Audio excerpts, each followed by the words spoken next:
Hello friends, welcome to this devotion. We're carrying on in our devotional series on rest and productive blessing and great fruitfulness in rest. And today we're going to look at the rest that Abraham teaches us about. See, the law has no need for promises and faith. The law deals in rules and obligations, but the gospel that we proclaim deals in promises and faith as the mechanisms for inheritance. And this is the great lesson of Abraham, our father in the faith, that he discovered. See, our inheritance comes to us by promises of God, not by the works of our own strength. A salary is earned in a trade or for hard work, but an inheritance is given to us freely because somebody who loved us and had worked hard willed it to our account. Now, the language of the gospel deals in promises, free gifts, and the favors that come from faith. It speaks of credits earned not by ourselves, but by another who then left it to us as an inheritance. It's a gift that is bestowed on us. So Paul in Romans 4 teaches us about Abraham. In verse 13, he said, "It was not through the law that Abraham and his offspring received the promises that he would be the heir of the world, but through the righteousness that comes by faith. For if those who depend on the law are heirs, then faith means nothing, and the promise is worthless. Because the law brings wrath. Where there is no law, there's no transgression. Therefore, the promise comes to us by faith, so that it may be by grace and may be guaranteed to all of Abraham's offspring, not only to those who have the law, but also to those of us who do not have the law, but have the faith of Abraham. He is the father of us all." Paul confirms this idea that it's not on the basis of obedience to a law, but it's on the basis of faith in the promises. When he speaks in Galatians 3:18, he says a very similar thing.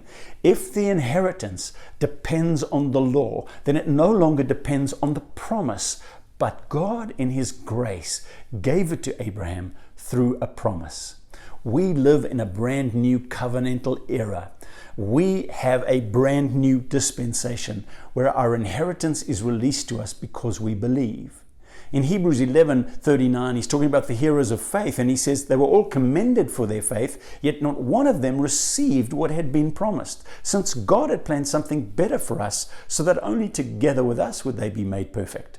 See, Jesus needed to die to put his will into effect. His death and his finished work on Calvary were the necessary mechanisms to ensure the validity of our inheritance. So Hebrews 9:15 says, "For this reason, Christ is the mediator of a new covenant, that those who are called may receive the promised eternal inheritance, now that he has died as a ransom to set them free from the sins that they committed under the first covenant." In the case of a will, it is necessary to prove the death of the one who made it, because a will is in force only when somebody has died. It never takes effect when the one who made it is living. See, your inheritance was released to you by faith, not by your obedience to the law. And so when you believe, that's the way you unlock the inheritance, and it's been made available through the sacrifice of Jesus to you. You and I step in to a massive inheritance that we do not deserve and we did not earn. But when we believed in Jesus Christ, it is imputed to us. It is a free gift, and it is yours in Jesus Christ. This is the big lesson that the older brother of the prodigal could not understand. He believed that his inheritance would come to him because he never erred. Turns out, inheritance is released to those who ask and believe. Luke 15:29, he said to the father, "Look, all these years I've been slaving for you, and I've never disobeyed your orders, and you never even gave me a young goat so I could celebrate with my friends. But when this son of yours, who squandered your property with prostitutes, comes home, you killed the fatted calf for him." Friends, I'm not saying you can live like you want to. I'm saying live a godly, upright life. What I am also saying is that your inheritance and the favor of God and the blessing of God is not unlocked to you by the amount of your effort, but it's unlocked to you because you believed in Jesus Christ. So what are you asking for today?